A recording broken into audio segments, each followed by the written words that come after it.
Welcome to Meditations, a Stoic podcast, a 12-episode limited series exploring the writing of Marcus Aurelius.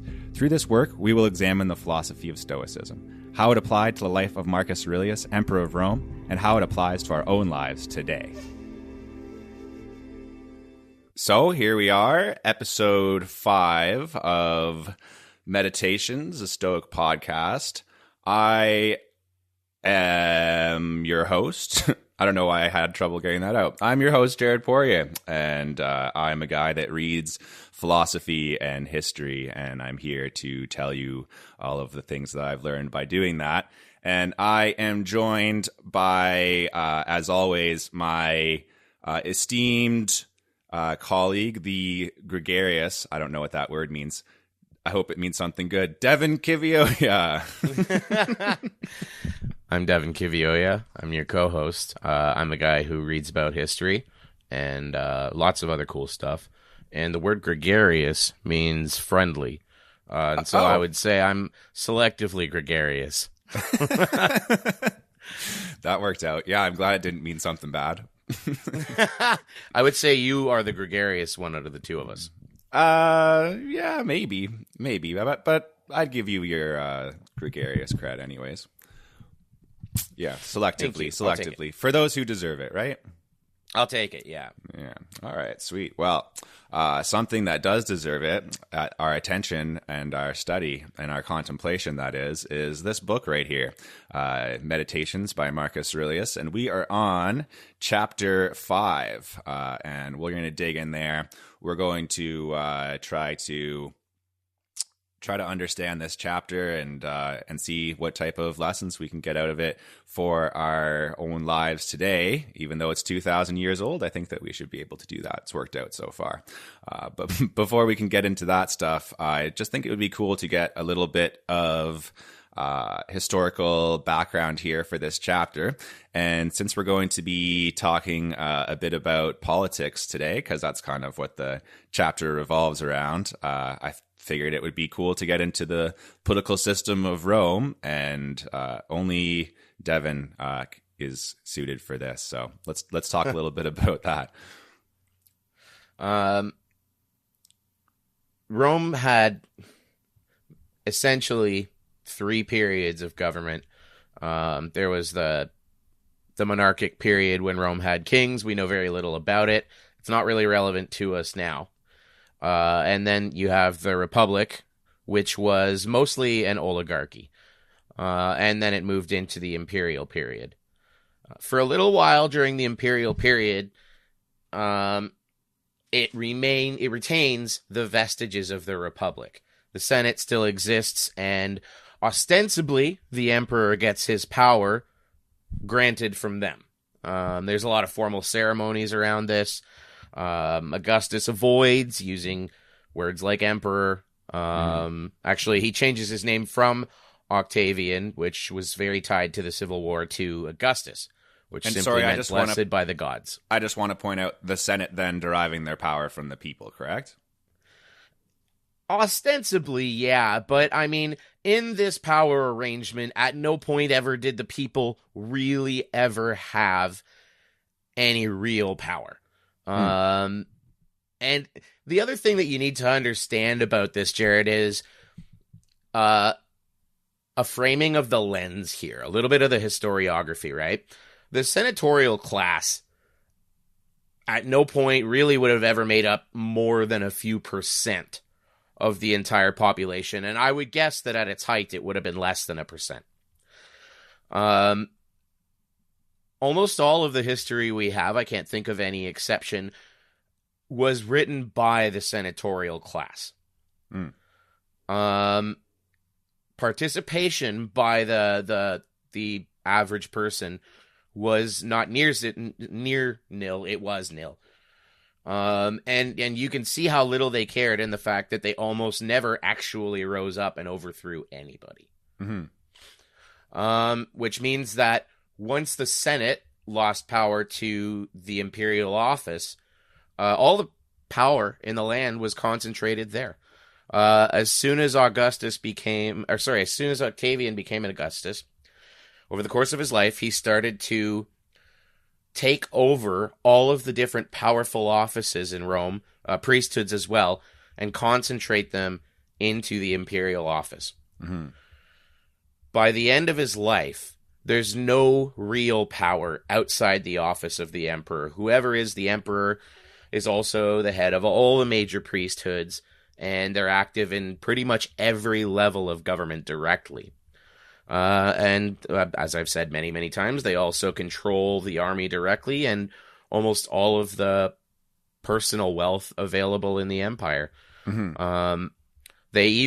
Augustus started a process of having less and less people in control of all the different troops on all the different frontiers and provinces.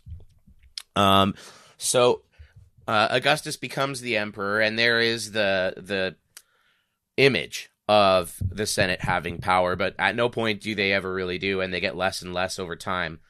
What the Senate really became over time was kind of the emperor's offices for administering different parts of the empire, as well as a lucratively powerful career path for men of the upper classes. It was basically kind of an expectation that if you were the son of a senator, that you were going to take on a civil career, which would put you up a ladder and eventually lead to you becoming a senator as well. Mm-hmm. And so really, Rome was, at the beginning of the imperial period, it was still kind of a republic, but not really. And that went away very, very quickly. And since the people themselves did not care whether it was an oligarchy or a one-man autocracy, the only people who did care were the Senate. Yeah, makes sense. And that made up almost nobody when you're talking about the overall population of the empire. Yeah, so by the time we get to Marcus Aurelius, then this whole idea of even like having like the appearance of a balance of power between like the Senate and the emperor, this is kind of dissolved. This is essentially gone. Yeah. And the idea of wishing back for the Republican period, kind of like the way you see in the movie Gladiator, is not really a thing. Mm. It's not really a thing anymore. There's nobody wishing back for the Republic. The odd kind of esoteric person, with high morals or ideals rather, here and there, but that's about it. Yeah. And so you would say like this is basically a military, like what's the best way to describe this military dictatorship? It is essentially, yeah. Military dictatorship would be the most accurate description. It is a bit more complicated than that. One of the ways that Rome survived so long was by giving different territories pretty reasonable levels of independence for governing themselves outside of kind of their external affairs. Okay, interesting. And so day-to-day government was different from place to place, depending on who and where you were. But as far as how the empire was administered as a whole, it was led by a person, and that person, whoever that person was, had to be the person who was in charge of the military or had the best relationship with the military. The money did not matter nearly as much as having the military backing. And as time went on, that got to be so strong a thing that eventually the military started to directly choose the emperors. Sometimes by being paid. Yeah. And so, yeah, you have an entire empire which has settled comfortably into the idea that this is a military dictatorship available to the strongest person. And this is a common feature of empires who have conquered all of their major threats. When you have no major threats externally, you turn internal. That's something that like the average person was okay with, in your opinion? Like, I don't know about the people, but as far as the classes of people who had the power to be able to seize it, yes. Yeah, and even the people whose, opinions we might be able to grasp through some type of like historical evidence, because the average citizen, the average guy who was working on the quarry or whatever the hell, all the same to him. Yeah. But after the death of Marcus Aurelius' successor Commodus, we're going to see a very long period where rather than having emperors live for 50 or 60 years and have these long spans, you're going to see 1 year you'll see 5 emperors. Damn. And it's not going to get much better than that over the course of the next 100 years as the Roman Empire slowly falls apart. Yeah, as every empire eventually does, right? Yeah, exactly. Like we're not far off of the high water mark here, the highest period of Roman power, but we're watching now the beginning of the end. Okay, I think that's some good context for understanding the political situation of Rome. If you're good with that, we can get into the next section here. Let's do it. All right, sweet. So here we are, book 5. It was a good one. I enjoyed reading it. I thought that there are some lessons that come through very strongly here. I also let me just ask you, what was your experience reading this chapter? So of all the ones I've read so far, I think this one had some of the most resonant quotes. As far as, so this one here felt like a lot of the ideas that had been set up in the last 4 chapters coming together into more coherent framework. It's like there's in a lot of the other chapters, there was a lot of stuff I was reading and it just kind of felt mind-numbing and a little bit circular, but there was just a lot of kind of points that were made here and really, really good quotes. But a lot of it was eclectic and it was kind of a lot of different ideas mixed together. Yeah, I would say that I agree with that. A lot of these chapters, especially because this book was never meant to be published. There was never an editor. You know what I mean? There's no structure.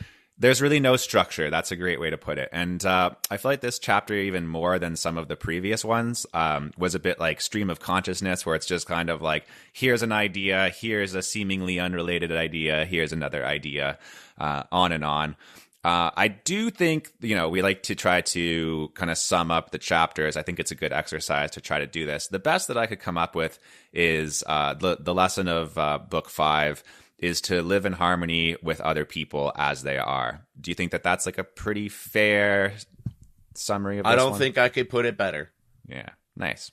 Yeah, and that's why I think that we can get into kind of the political side of this. For 2 reasons, I think it's good. Can I stop you for a second? Yeah, go ahead. Live in harmony with others and yourself. True. As they yes. Are. Yeah. Accepting yourself is a big part of this, right? Yeah. Yeah. Definitely. Yeah. And that's why I think it's good to talk about the political angle. Number one, because a lot of philosophy, whether people really think about it this way or not, is dealing with politics, right? Plato's best known work is the Republic. Aristotle has a lot of works on politics. It's kind of unavoidable if you want to talk about people, the nature of people, the nature of life, that you're going to obviously run into politics and have to discuss that. What does it mean to have a good political system?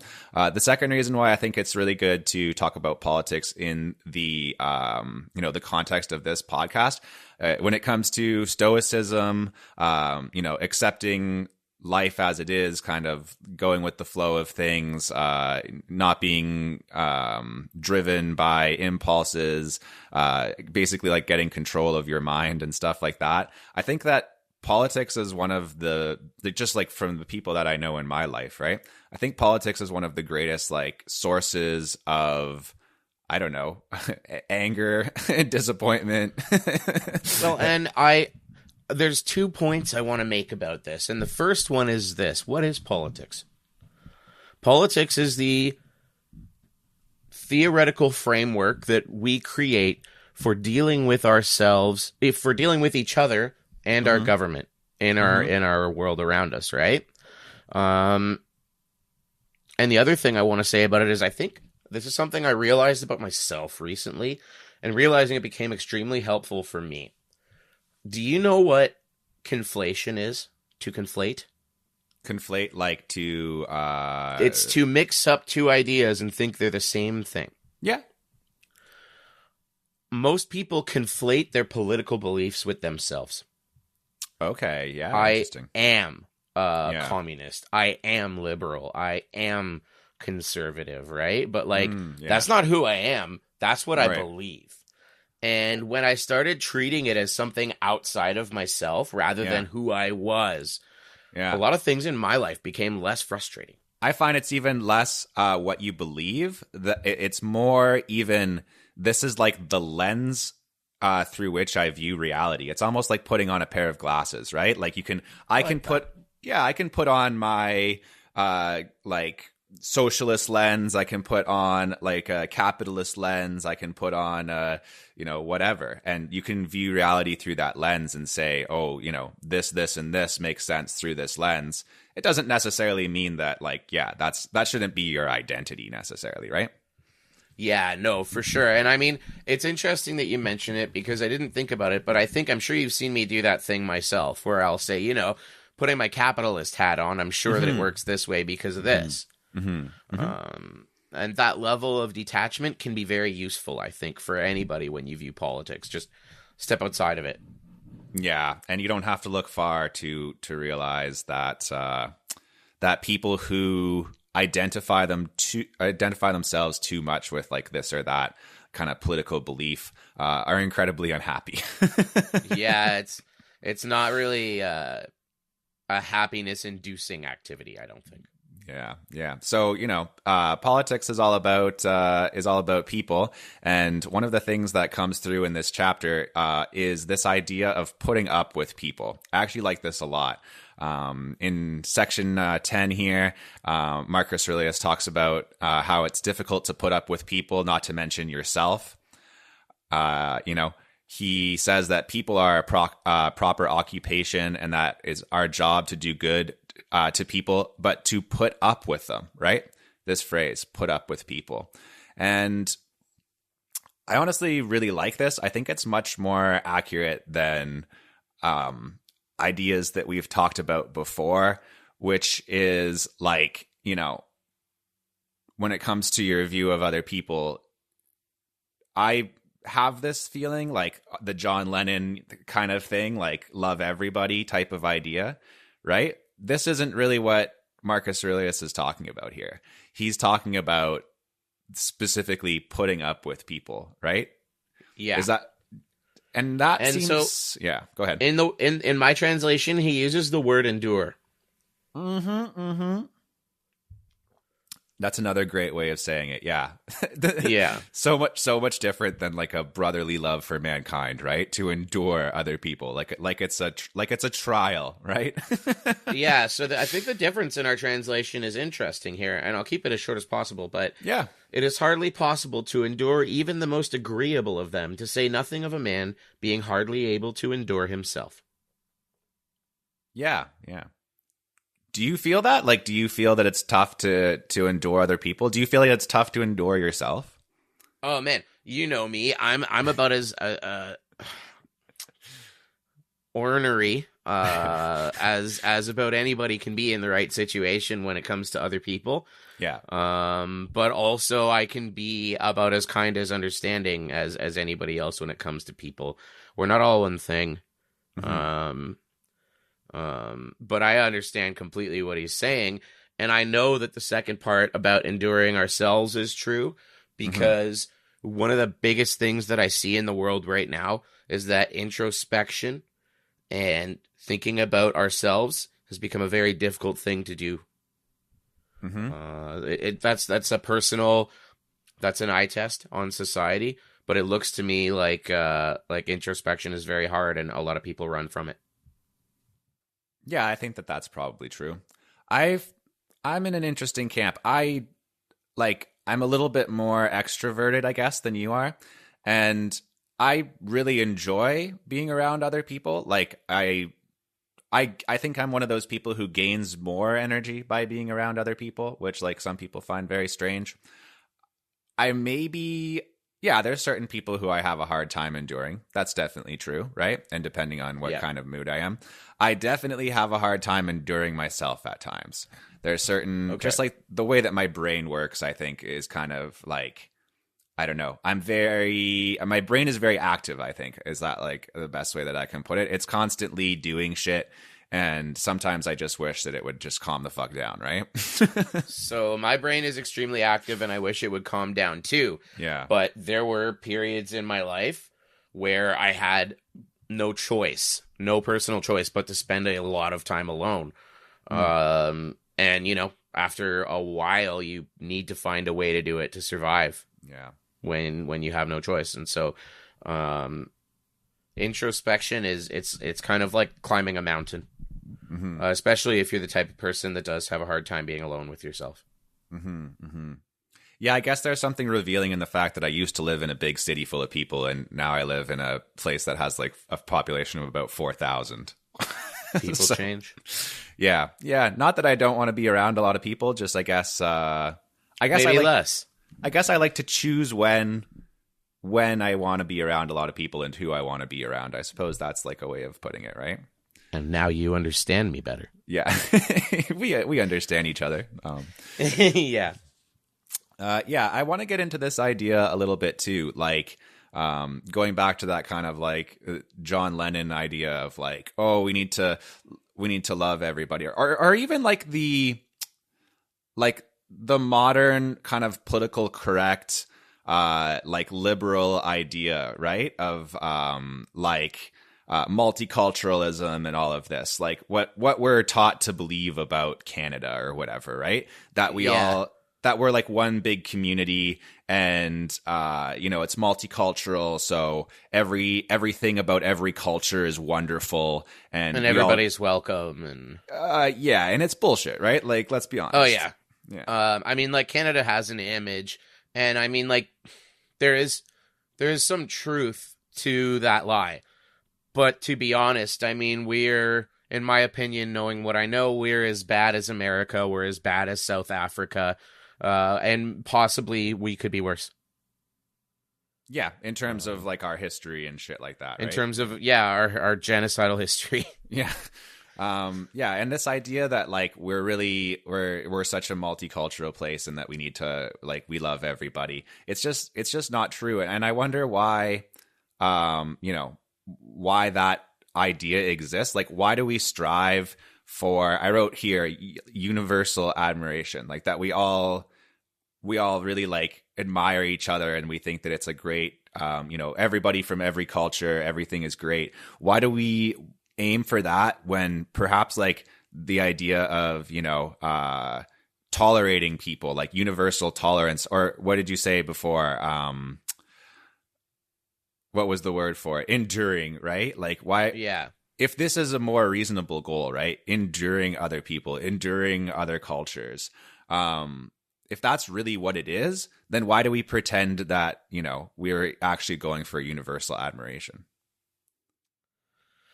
I think that everybody wants to believe that they're on the right side of history and that they have the moral high ground, right? Mm-hmm. And I think that a really, really common way of dealing with a world around you, especially when you don't like it, is through justification. You find ways to make this thing that you believe true in your mind. Now, that being said, I'm going to do the thing which is uncommon for me and be a little bit of an optimist here. I'll try to make it quick. As an overall trend throughout history, no matter what our lensing through things like news and the internet might make us think, on the overall, as a percentage, say, of the exposure to extreme violence that humanity as a whole has, that percentage is going down. Cool. On the overall, there's less war than there was 1,000 years ago. Even though our population is greater, as a total percent of who's participating and who's exposing, that's lower. Violence like murder and stuff goes down on the overall in most countries all the time. You see the up spikes, those things happen. I think that over time, it becomes clearer and clearer to more people that cooperation is a much more beneficial strategy for survival than conflict. Yeah. And this is clear to me throughout history. Even though I study conflict specifically, it's really common for aggressive societies to eventually realize that the cost of conflict is higher than the cost and benefit of trade and cooperation. Sure. And I think I think this happens on a micro and macro level. That's important to point out. But what I'm really asking is, like, why do we need, like, this almost draws out the idea of like a noble lie, right? Like, why do we need this idea that like everyone in society needs to truly like love each other, instead of just accepting the real truth is that we need to endure each other, right? Like, why is that the case? Why do we need a lie to do that? Do you maybe think that it has something to do with the search for meaning? I think it probably has the most to do with just like politicians needing to sell this identity, right? This idea of like Canadian identity, and how do you, I don't know. Yeah, like it's a lot easier to market a lie than it is to market the truth, right? The truth is messy. The truth is complicated, right? Yeah, think about it in terms of the Civil War, okay? Before Lincoln freed the slaves, really nobody bothered to. So as far as nations are concerned, nobody really cared about what was going on in the United States, and they were all perfectly willing to do things like trade with the Confederacy. As soon as Lincoln freed the slaves, universal condemnation of like the South, kind of, well, not universal, but more and more people were unwilling to trade and to deal with them because they had lost the moral high ground. And I mean, participation by the population in the North also increased after that point as well. It's easier to sell people on political action when they believe it's the right thing to do. Yeah, than if it's just the truth. And this might be, and I mean, this might be a thing where sometimes propaganda and the truth are existing on similar or parallel lines, but not quite the same, you know? Yeah, there's an interesting way of looking at this as well, which I won't spend too much time on, but I do want to at least make sure that we drop this guy's name once on the podcast, because he is a philosopher that I've read a lot, and one of the few like modern philosophers who is very active, and I think like his ideas are important and like interesting to think about, which is Slavoj Zizek. And the way that he would explain this whole like political correctness and, you know, the idea of like multiculturalism and all of that being like so held up in our society, that, yeah, we basically convince ourselves that like we, through this like political correctness and all of this, that we are really like doing something moral. And at the end of the day, it's just an idea of a way of upholding like the current social order, right? Which is like capitalism, which at the end of the day is like a patriarchy, the dominance of like white men over everybody else, right? If we're able to sell this like bullshit line about, oh, we're such a politically correct, like wonderful society and everybody loves each other, that like if we can get everybody to accept that, then no one will try to actually change like the structural problems, right? Do you find that this is like a decent explanation, or do you think that that's just wrong? I think that there's some truth to that. And I think in a case of something as complex as this, it's not going to be all one thing, but I think that that's definitely a part of it. One thing in my mind is that maybe this kind of rhetoric just directly makes our society more appealing to potential immigrants. That's probably a big part of it. If you're trying to attract good, like, because Canada has this point system and they grade potential immigrants on like how beneficial they would be to our society. And so if you're looking to get the best, then, you know, you make it look appealing. Yeah, it's interesting how much this is all just marketing. Yeah. I have a friend who, when she told me this, she was studying to be a police officer, and I'm pretty sure now she works for the RCMP. We haven't spoken in a while, but I'm pretty sure that's the case. And she made the argument to me once that everything you see in society, everything you interact with, and even most people are all part of the system of maintaining the status quo of the society. Literally everything, if you think about it. Yeah, I think that a lot of that is true, man. And I don't know, Yeah. maybe that's one of the reasons why you need to study, like, and keep your rational mind so engaged, because like everything that you encounter is like propaganda to one degree or another, right? Everything's part of a system of control. Yeah.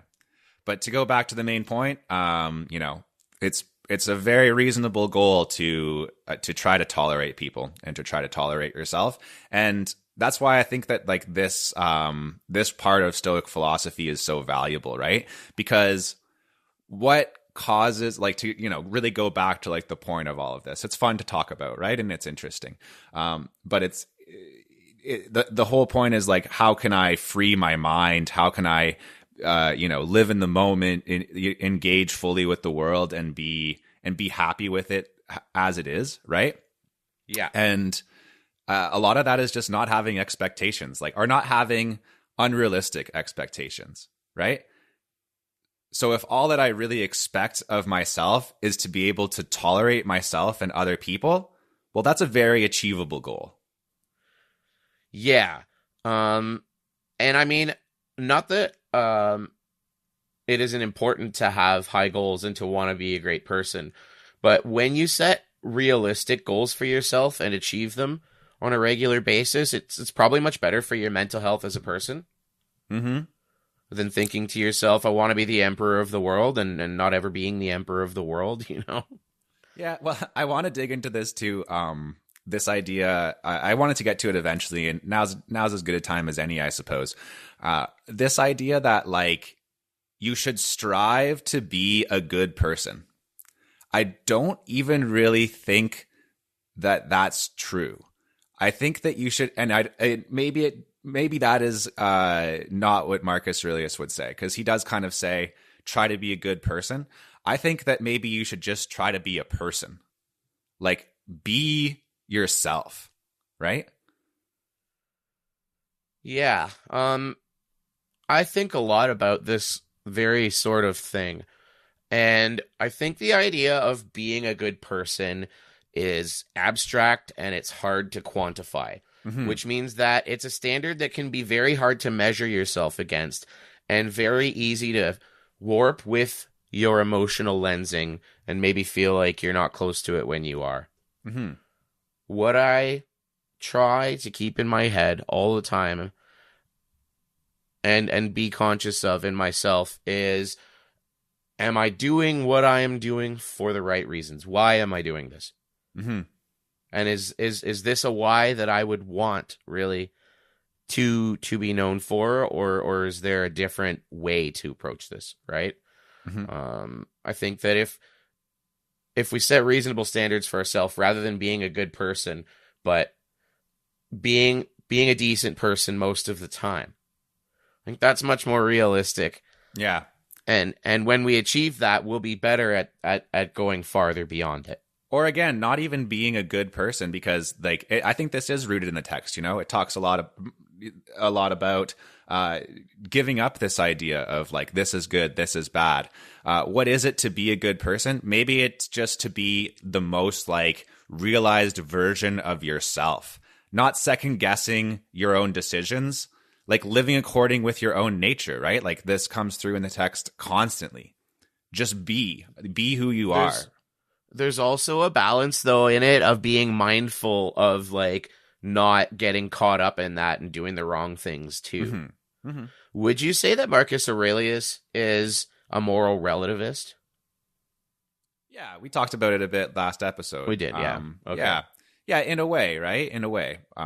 Moral relativism, but with that constant idea of, like, yeah, there's a balance there between that and, like, being consistent with, like, the logos and all of that, right? So yeah, and like keeping your soul pure and all of those type of things. So yeah, I think that that's just really a point to think about, something really to kind of chew on in the back of your mind, right? He says here, like in the very first section, that you don't love yourself enough, or you love your nature and what it demands of you, right? Yeah. I think that that's like really what I'm talking about here. Like, stop worrying about what it means to be a good person and just like be one, right? Like, and being a good person just means living according to your own nature. Yeah, because if you don't, you're not going to feel right. Yeah, exactly, right? And if you won't be able to, like, you'll be good at being Devin. You won't be good at being somebody else, right? Yeah, and that's kind of like, that is the first duty. To thine own self be true. Mm-hmm. Because if you can't do that, what can you do? Yeah. Like, that is like your central duty in your life is to take care of yourself. Mm-hmm. I think, in my opinion. Yeah, that's true. Maybe and like if you don't, that and your family. Exactly. And if you can't take care of yourself, you can't take care of the people around you, and you can't be good at the things outside of that. Yeah, very true. You know, it all starts at the core. Yeah, for sure. So, yeah, that was fun. I like digging into that bit. I think we can move on to the next section here. And I think that you're going to like this one because it's a chance to talk about your favorite philosopher, Spock from Star Trek. Spock of Vulcan, yes. I think that it's, it's important sometimes to talk about Star Trek. And it's as good a, segue. Good a segue as anything else. So there's two concepts that emerge from this text, and they are like really focused on.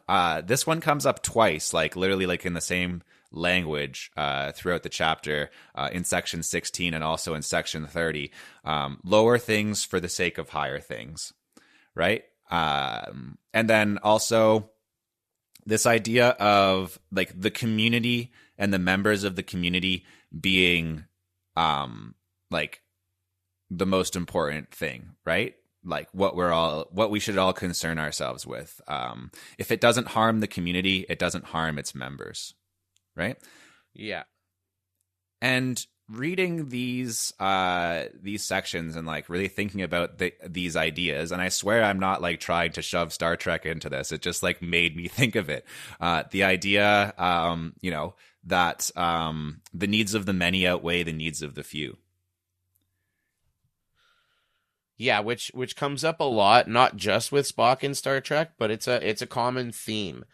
And I mean, I think it is like a very high ideal to strive to, but if you watch enough Star Trek, you also notice that it needs to be, the messaging does include that it needs to be balanced with like the rights of the individual as well.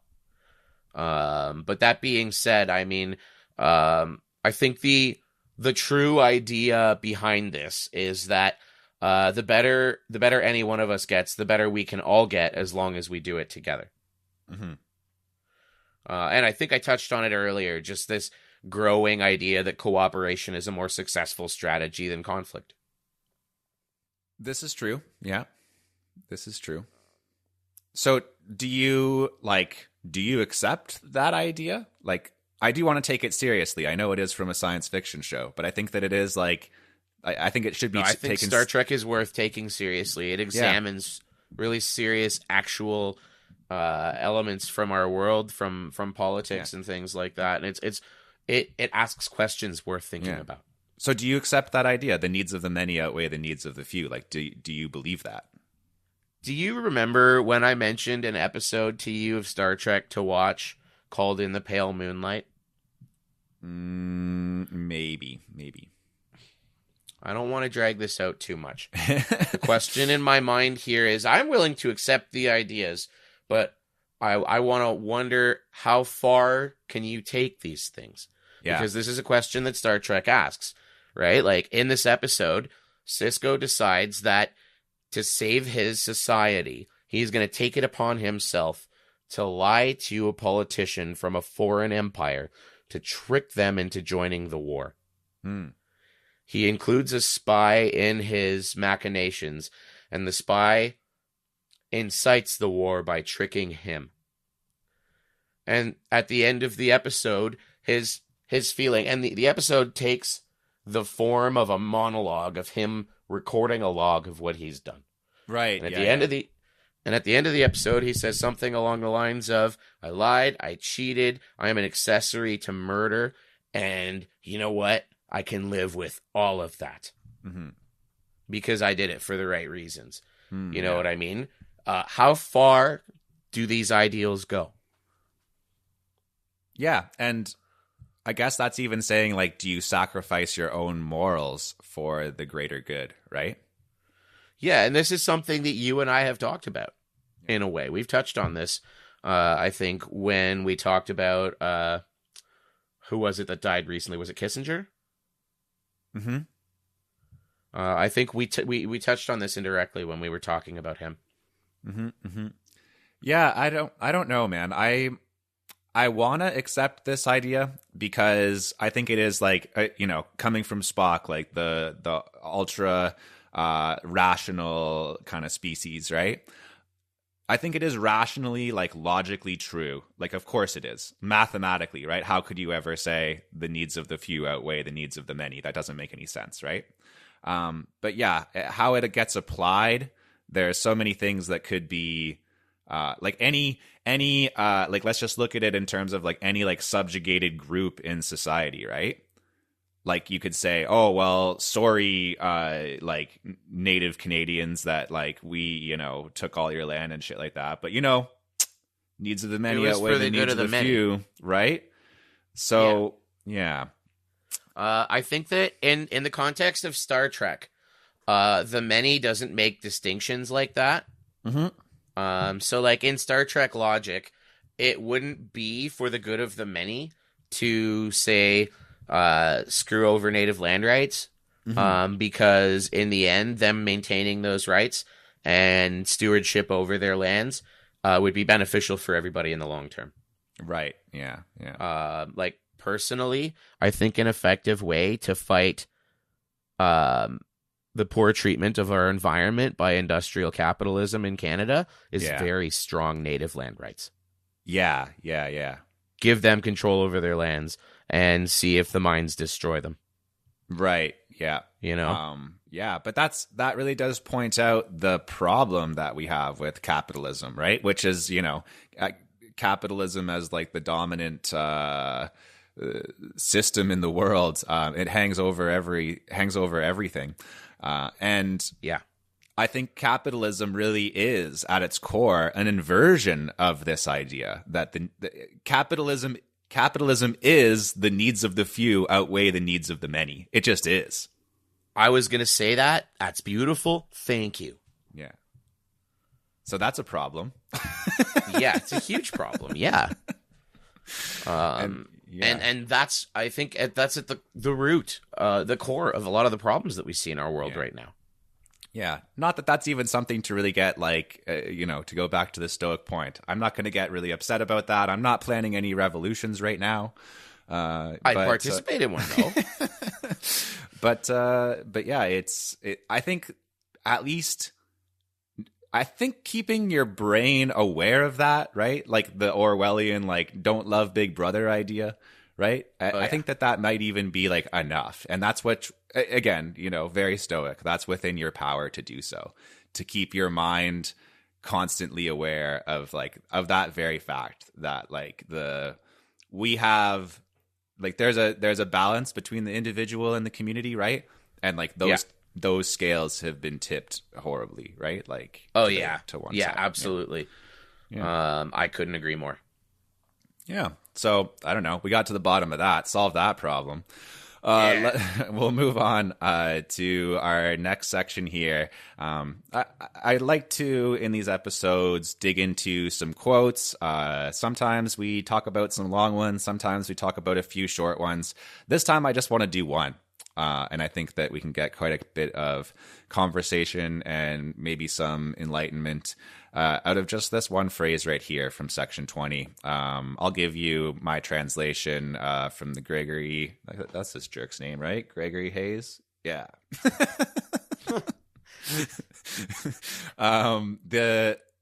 The impediment to action advances action. What stands in the way becomes the way. It's probably similar in your translation. It is. This is one instance where you need to call your translator and fucking thank him, because listen Okay. to this word salad. I just called him a jerk. No, listen to this word salad. Call him and thank him. Now it is true that these may impede my action, but they are no impediments to my affects and disposition, which have the power of acting conditionally and changing. For the mind converts and changes every hindrance to activity into an aid. And so that which is a hindrance is made a furtherance to an act, and that which is an obstacle on the road helps us on this road. Yeah, that is a lot more words to say the same thing.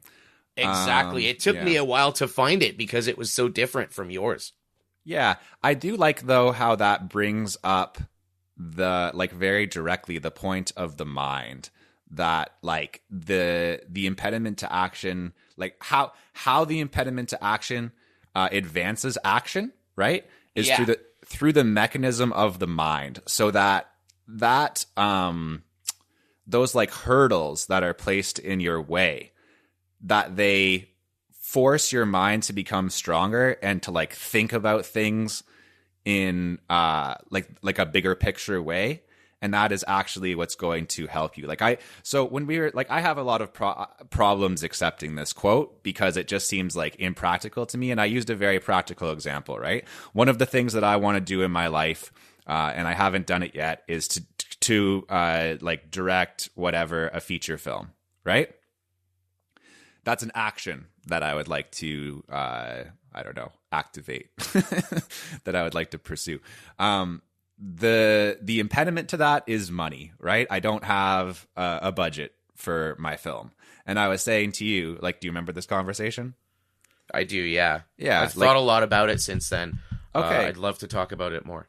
Good. Yeah. So how is it true that the fact that I don't have a budget for my film is going to advance me making the film? I think that maybe you're assuming a little bit here. And the impediment to action becomes the action. Sometimes the outcome is not going to be what you want, but in trying to get around that problem, you will achieve some other great thing. Mm-hmm. Mm-hmm. But it also could mean that in the act of figuring out how you're going to get the funds to make your movie, you become stronger in the ability of doing that. And then in the future, you're free to find the funds to make the movies. I don't know. Yeah. If there's anything my life has taught me, it's that I don't actually know what the future holds, even when I have a pretty good idea. Yeah, no one does. That's for sure. Yeah, I think that that's probably getting somewhere close. Like, the film that I would make if I had $1 million right now is maybe not a good film. And the fact that I'm going to, like, take my time and, like, really think about how I can achieve that will make something that's, like, better at the end of the day. And something that I really want, and maybe, like, a more pure like manifestation of, like, my, whatever my essence as a filmmaker, right? Yeah. So yeah, accepting that, and accepting,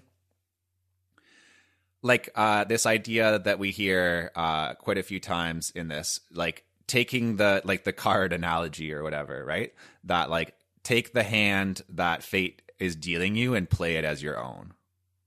Yeah. Mm-hmm. It comes back to what you said, being the best you that you can be. Mm-hmm. Yeah. So yeah, I think that this probably is true, even though on its face, like, it does seem hard to accept, especially the way it was written in your book. Yes. Yeah. That's why I think that, just adding the concept of, like, that it strengthens your mind or makes you, like, more strategic somehow, right?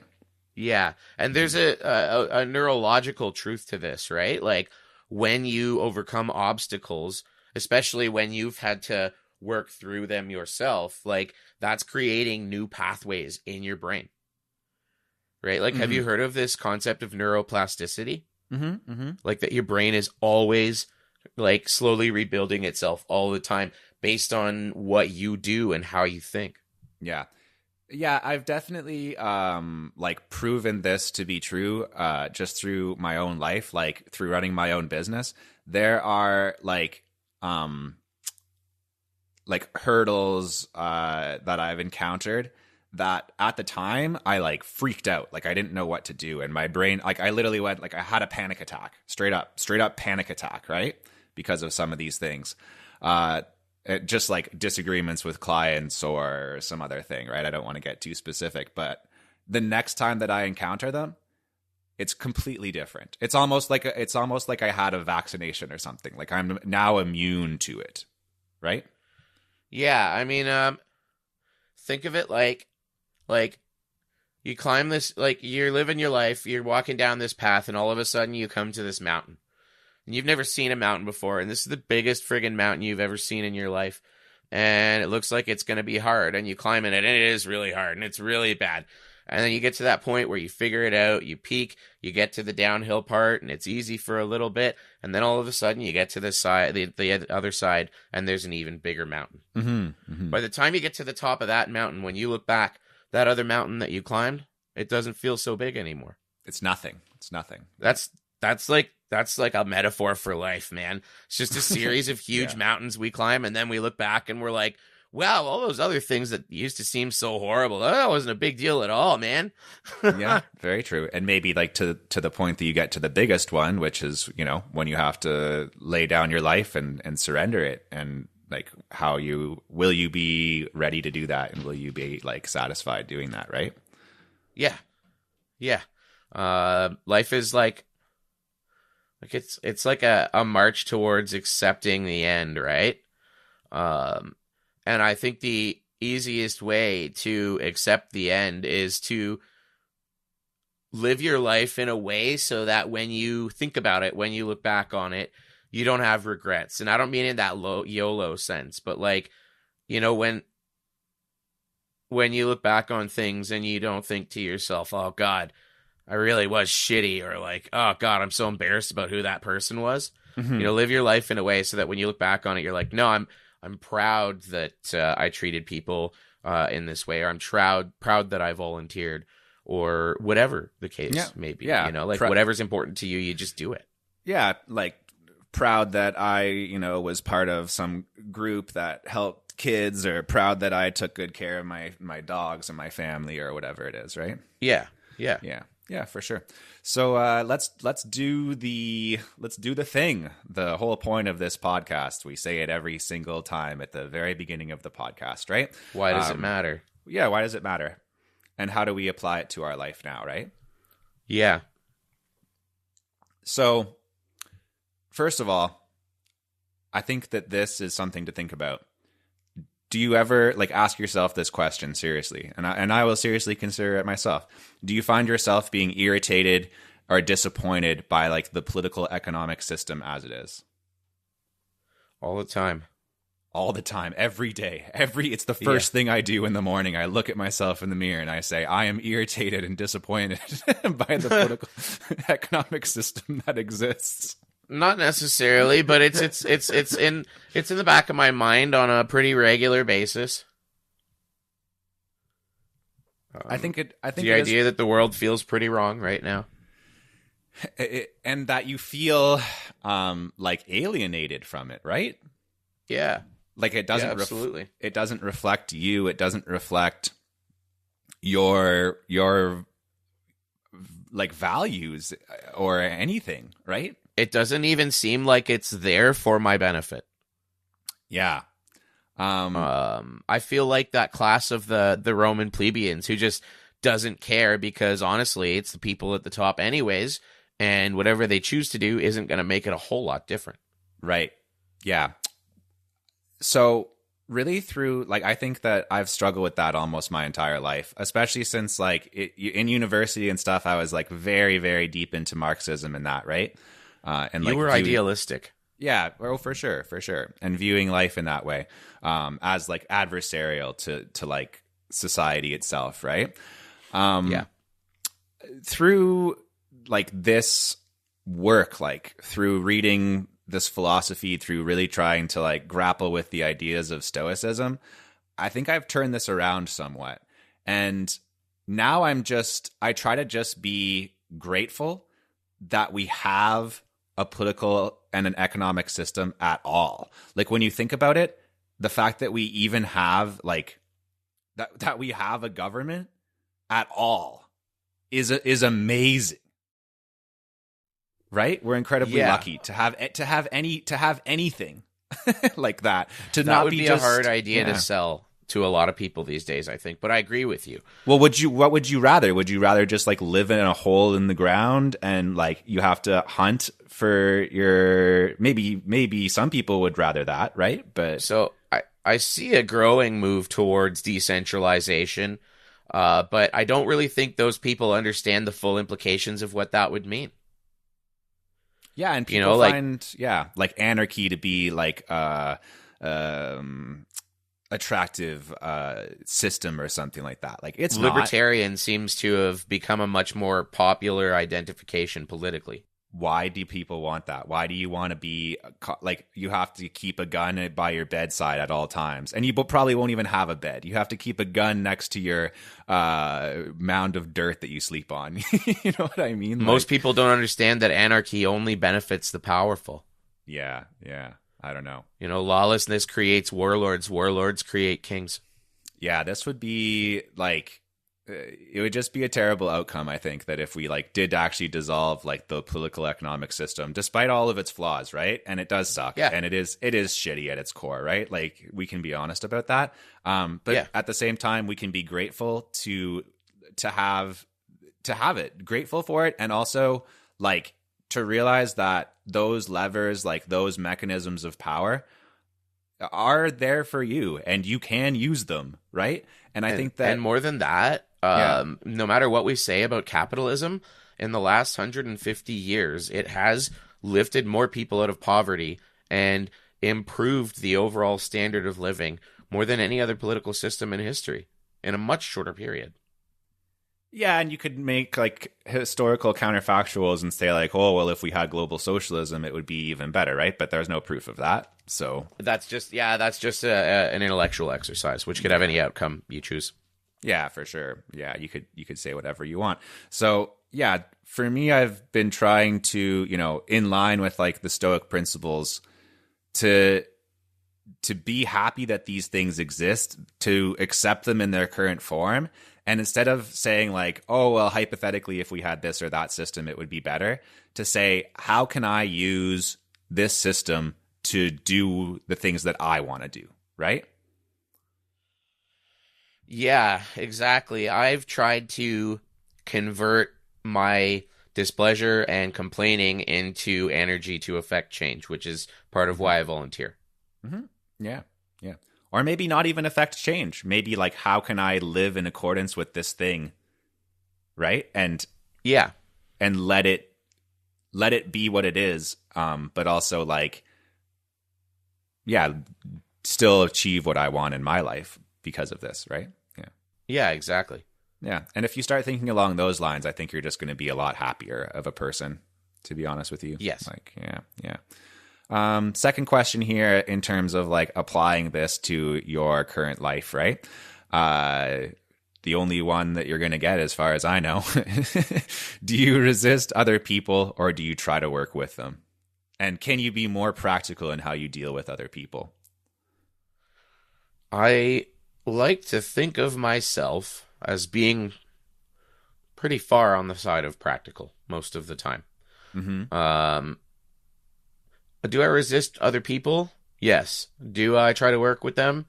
Yes. I'm a real mixed bag, and I tend to evaluate whether or not it would be worth my while to work with somebody and act accordingly. Mm-hmm. Rather than resist people, though, I tend to just ignore them. That's probably a better approach, right? If there's people that you don't like.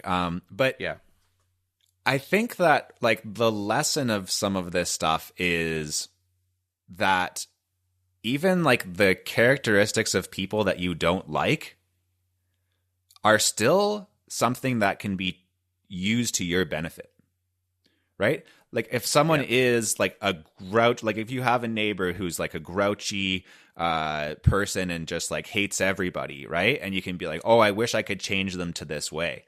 But start thinking about the fact that they are like a hateful person. Like, how can that be something that like you embrace and like work into your plans or like work into your objectives in your worldview, right? Yeah, I mean, as a grumpy person, I can tell you that not all grumpy people are angry and hateful. Yeah. Sometimes we're just grumpy. Yeah. But it doesn't mean we're bad. This is true. Yeah. Yeah. Yeah, and the sooner that you can accept that, like accepting other people for what they are and just embracing that and being like just being okay with it instead of constantly trying to think like, man, wouldn't like I think that like the biggest source of unhappiness is just that phrase like things would be better if X. Yeah, ifs, ands, or buts, you know. Right? Yeah. Because it's not. Always dangerous words. It comes back, go back around to, I think it was Spock, who said, supposition is a dangerous pastime. Yeah. That's true. Yeah. Mm-hmm. A lot of Star Trek wisdom on this episode, man. Oh, God, I have tons of it. This will be our next podcast. Actually, a podcast about the philosophy of Star Trek would probably be a popular podcast. We should do it. That can be our next work. I can line up a few episodes, but you got to watch them. That's a hell of a lot longer of a limited series, though. How many episodes of The Next Generation are there? There's like 7 25-episode seasons or something like that. Damn, that's a lot. That's long. Yeah, Voyager and Deep Space Nine are similarly sized. Yeah, well, I don't know. That's why I like this. It's 12 episodes. Perfect. Yeah, we don't really have to like cover each section in detail. We could definitely do like a 3 or 4 episode thing. But anyways. Yeah, so anything else on that? Any other ways to apply the lessons of this chapter to your own life? I mean, like, I think that the idea that you came up with of just like living with harmony and living in harmony with people as they are, I might phrase it differently. Maybe harmony is not the word, but yeah, just this idea of tolerance, I think, in as much as you can, it can be really, really helpful to how we deal with everyone and everything. I do want to touch on this idea that, like, so do you see tolerance as a behavior or as a social contract? Both. That's a pretty good answer. Because I mean, like, that's what do they call it? The tolerance paradox, right? Like, we only tolerate people so long as they tolerate us, and if they don't tolerate us, then the contract is broken, and then there's no need to tolerate them. Yeah, I suppose it's like a two-sided thing, right? Yeah. I don't think I even really look at it that way, though. Like, I don't care if people tolerate me. So it depends on what level their intolerance takes. That's true, right? If they were trying to like kick me out of the country or something, that would be a different story. But yeah, exactly. Yeah. I really do tend to not care, like, and of course everybody does to a certain degree care about what other people think about them, but I don't really allow that to like change the person who I am, right? If someone who doesn't like me, then that's fine. Like, I guess that throughout my life I've like developed enough like confidence in myself that I don't really let things like that bother me anymore. And someone can think that I'm wrong and someone can think that I'm an asshole. Like, I'm sure that, you know, there's people who think I'm a villain in this world just because of who I am, right? I guess like sometimes I'm like assertive or I'll have a certain like creative point of view and I won't like let that slip. But yeah, I'm not going to change who I am because someone else doesn't want to tolerate it. Yeah, I mean, like, deep down, I think most people kind of, whether they realize it or not, kind of feel like they're kind of they're the main character in a storybook about them, right? And every story has an antagonist. Everybody's somebody's antagonist. Yeah. It took me a long time to realize that, like, an action like bullying is a lot more, it's a lot grayer than you'd think. You know, I'm a loud, boisterous person. And it's easy to make me laugh. I find things funny. And I think there are times where things have happened maybe, and I've laughed at something somebody said or did and maybe took it a little too far. Mm-hmm. You know, we all become somebody's antagonist somehow. I don't let it bother me from just anybody, but if a good friend like you came to me and said, you know, there's this element of your personality, which is not good and it needs to be fixed, well, then I would take that seriously. Mm-hmm. I think strength of ego includes the strength to hear your weaknesses and be willing to act on that. Oh, yeah, definitely. Confidence also takes the form of being willing to change. Yeah, definitely. Yeah, I'm definitely not saying that I'm perfect or whatever. And yeah, if someone does have a legitimate complaint or something like that, I can, and even just for practical reasons, right? I'm sure there's things about my personality that I should probably like calm the fuck down in certain instances, right? Now you're preaching to the crowd. Yeah. Anyways, you want to give these people some homework? Yeah, sure. As far as homework goes, it's make a list of instances in your life when what stood in the way became the way. There you go. So do that. And I have a quote for you guys to think about until next week. One from Seneca. How does it help to make troubles heavier by bemoaning them? Does it make life any easier to bitch about it?